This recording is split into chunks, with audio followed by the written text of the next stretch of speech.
So no problem. Hey guys, Brad here with Skyline Construction, and today we're going to be looking at a Dewalt Sawzall. This is the DCS367. It's the smaller model. I love this little Sawzall. It's super handy, super light, very easy to handle with one hand, which I quite like. Because a lot of the times we're on a ladder or just in an awkward place trying to cut something out. It's just such a great little saw to have. This is the brushless model. There's not much to these saws. You know, there's a reciprocating saw and they like to demolish stuff. The overall dimension of this is 13 inches, just a hair under, and height wise without a battery is 6.5 inches. We'll put a 5 amp hour battery on here, and so with the battery we're looking at about 8.25 inches. So still nice and compact. You can get in between studs. You know, it's just a really nice saw to have. This one here is an older model. This is a 18 volt platform. I've put the adapter on here for 20 volt batteries. I rarely use this saw, but I've just got it set up just in case I need it. But you can see the size difference in length. This one is just under 17 inches, and like I said, this one here is, you know, 14 and change, 14 and a half roughly. So big size difference. This one you can get into a lot of small areas, whereas this one you can't. Also, this one's a lot more front heavy, so using one hand operating on this is a lot harder, especially if you're overhead or whatever. It's just super tiring. However, this saw being heavier on the front, you could probably cut through wood just a little bit quicker, but I'll go for a lighter saw any day. It's just, you know, you want to protect your body. That's the number one thing. Now, in saying that, I have noticed this saw vibrates a little bit more than this style. And it's, you know, you can deal with it, but this does vibrate a little bit more. Now, saying that, Sawzalls in general vibrate quite a lot. So they're not fun to use, just because they are heavy, they're tiring, and it's typically you're doing demolition, which does get pretty tiring after a while. So otherwise, I would pick this saw over its older buddy right here any day, just because, excuse me, it's smaller and lighter. So put this guy away. And we're going to do some cutting on some 2x4 today. Like I said, there's not much to it. This is a switch just to lock out your switch. So once it's depressed, you can't engage the motor. And it's got a quick change blade on here. So if we're changing blades, you just pull this lever back and then just slide that in and let go, and that's it, and it's in. The other nice thing about this is, some guys might not know this, but you can put the blade in 2 different directions. Okay, so that does come in handy once in a while, believe it or not, when you're trying to get in somewhere small or awkward. Sometimes putting the blade this way actually does help you out. I've had to do it a couple times. Now this is a Dewalt wood with nail blade. It's 6 teeth per inch. It's bimetal. It's an okay blade. I'm not a huge fan of the Dewalt blades. I'm more into the Lennox blades. I just find that they last longer. But I'm sure everyone's got their opinion on which blades they like. But for me, I'm always going for the Lennox ones. They're just a really heavy duty blade. They seem to just last a really long time. They are expensive, but good blade. And this size of blade is good to have too. This is What length is this? Yeah, an 8-inch. 8 inches are a decent size.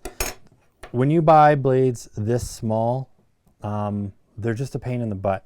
Even if you're just cutting through a regular 2x4, because the stroke goes into the unit itself, you lose a lot of the blade. So you're not getting this full, length of blade. So I never buy these. These ones just tend to come with your tools, or maybe in small packs if you get a combo pack. But I'm always going for the 8-inch. That seems to be just an all-round good length of blade. Sawzall blades are not cheap, and you do go through them pretty quickly. So I'm all about, a really good blade and something that's going to be able to do a multitude of things. So the demolition blades are really good. This is a fire and rescue, so it's a little bit stronger. I'm not sure where I picked this up. I think this was a promo that was given to me. But yeah, these are great blades to have. So let's cut some wood. We'll use the Dewalt blade for this because we are using a Dewalt product. And then this isn't a fair comparison of blades. I'll maybe do another video on blade comparison, but these are two totally different blades, so it's going to cut through the wood completely different. But maybe we'll use this as well, just to show what the fire and rescue blade does. Now this also has a light down in here, which is handy. When you're working in a basement or something, you're cutting out blocking or pipe or whatever, it's nice to have a little light on the end. Ever since LEDs came out and they started putting them on tools, it's just been a game changer. This shoe here does not adjust in and out. It only moves with the angle of the tool, okay? But it does not come in and out like the other models. So otherwise, that is basically it on the facts and features and so on. This is 0 to 2900 strokes per minute, if you're wondering. Otherwise, it's a good blade, a good saw, I should say. All right, so let's cut some 2x4. And before we do that, I'm going to put on my glasses, my hearing protection. Can't go wrong. These are 3M, if you're wondering. These are really nice. I like them because they're not too tight on my head. Some of them are just so tight. All right, here we go.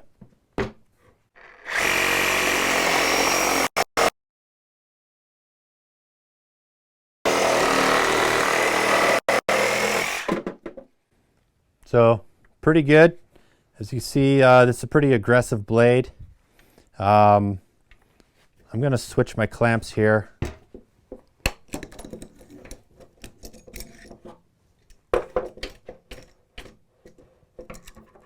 See if I can get this to, yeah.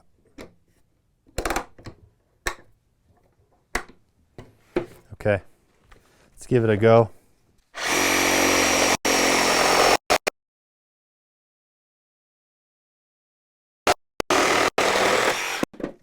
So no problem. I'll try and do some curve cuts with this.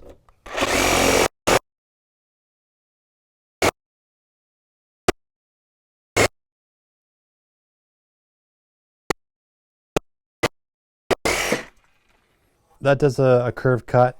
I don't know how often you're going to need to be able to do a curve cut. It's not like we're finishing with Sawzalls. I use a jigsaw if I need to do a curve cut on this. But, you never know. Maybe if you're doing some kind of deck that needs a curve in it, or who knows, right? But it will do it with the smaller blades. With the larger blades, because it's thicker here, you won't be able to do a curve. So that's something to keep in mind. When you want to do a curve, you need to have a very thin blade at the nose here. So now let's do a couple cuts with this fire and rescue demolition blade and see how that works out. So again, just slides right in, locks in place.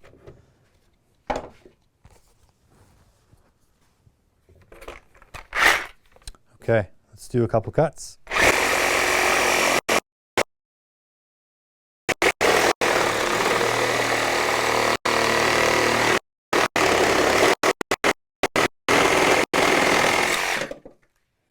So as you can see, it is way slower.